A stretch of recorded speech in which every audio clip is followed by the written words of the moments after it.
NTR park చుట్టూ August 18 నుండి పూర్తి స్థాయి వన్-వే ట్రాఫిక్ విధానం అమలు కానుంది.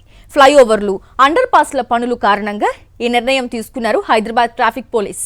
ఏప్రిల్, జూన్ నెలల్లో ట్రయల్స్ విజయవంతం కావడంతో కొత్త ట్రాఫిక్ రూల్స్ అమలు చేసేందుకు సిద్ధమయ్యారు. ప్రయాణికులకు మార్గనిర్దేశనం చేసేందుకు కీలక జంక్షన్లలో 24 గంటలు సిబ్బంది ఉండనున్నారు. కమాండ్ కంట్రోల్ సెంటర్ ద్వారా రియల్ టైం ట్రాఫిక్ పరిశీలించనున్నారు.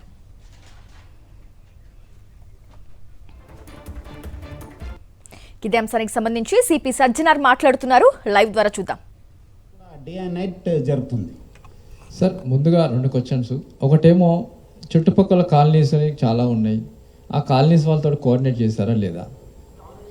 ఆల్రెడీ చేశాను. ఇంకా వచ్చే 1 వీక్తో కూడా మనము చేస్తున్నాం. ఆల్రెడీ ఎస్టాబ్లిష్మెంట్ వాళ్ళతో మాట్లాడడం జరిగింది. కేబీఆర్ ఎవరో వాకర్స్ అసోసియేషన్ వాళ్ళతో కూడా మాట్లాడడం జరిగింది. అందరూ కూడా వాళ్ళు కూడా తెలుసు, ఎందుకంటే 2 సార్లు వాళ్ళు మన ట్రయల్లో కూడా వాళ్ళు స్టేక్ హోల్డర్స్ను మనం ఇన్వాల్వ్ చేశాం. సార్, మేజర్ ప్రాబ్లం 36 and 45 అక్కడ రోజు మెర్జర్స్ ఉన్నాయి. ఆ మెర్జర్స్ ఎట్లా చేస్తారు? ఎందుకంటే మళ్ళీ యూటర్న్స్ ఇస్తారా లేకుంటే ఓపెన్ చేస్తారా?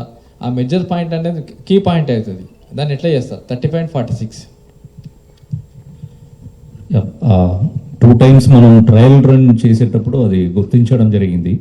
ఇప్పుడు 45కి వెళ్ళేటప్పుడు మనం ఇప్పుడు జర్నలిస్ట్ కాలనీ నుంచి ఒకరు 45 రోడ్ నెంబర్ చెక్ పోస్ట్కి వెళ్ళాలంటే 45. మరిన్ని అప్డేట్స్ కోసం ఛానల్ ను సబ్స్క్రైబ్ చేయండి. నోటిఫికేషన్స్ కోసం బెల్ ఐకాన్ పై క్లిక్ చేయండి.